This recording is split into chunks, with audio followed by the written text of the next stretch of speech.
அதாவது தேன் போன்ற மலர்களை கொண்டு பூஜை செய்வேன் அப்படின்னு அருணகிரிநாத சுவாமிகள் கூறியுள்ளார்.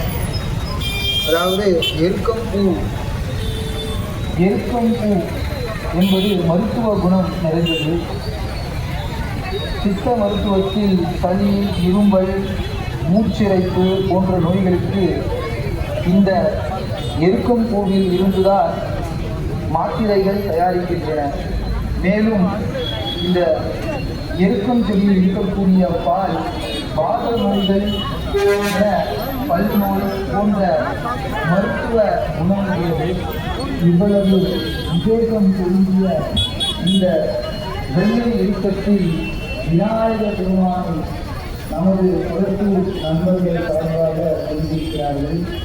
மேலும் வெள்ளை எருக்கம் என்பது பொதுவாக நமது வீட்டில் இருக்கக்கூடிய எதிர் மரம் தீய சக்திகளில் அளிக்கக்கூடிய பண்புள்ளது. பொதுவாக வெள்ளை எருக்கத்தில் இருக்கக்கூடிய விநாயகர் பெருமானை நமது இல்லத்தில் ஈசானிய முறையில் வைத்து வழிபாடு செய்தால் நமது வீட்டில் இருக்கக்கூடிய வாஸ்து தோஷங்கள் நீங்கி நமது வீட்டில் வாஸ்து தோஷங்கள் நீங்கி அஷ்டதிக்பாலர்களுடைய நற்பலன்கள் கிடைக்கும். வாஸ்து தோஷங்கள் நீங்கி நமது வீட்டில் இருக்கக்கூடிய செல்வங்கள் மேலும் பெருகும் என்பது ஐதீகம். ஆகவே அனைவரும் இந்த வெள்ளை எருக்கம் விநாயகர் பெருமானை பெற்று சென்று நமது இல்லத்தில் வைத்து பூஜை செய்து சகல சௌபாக்கியங்களையும் பெறும்படி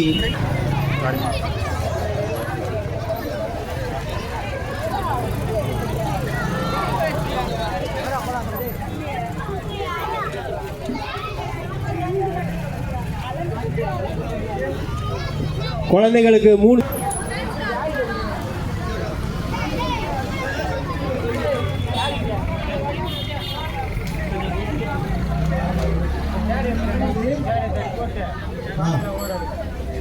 வாங்க யார் குழந்தை வைங்கப்பா ஏவா ஏ கட்டியாச்சா சிவானா வெளியா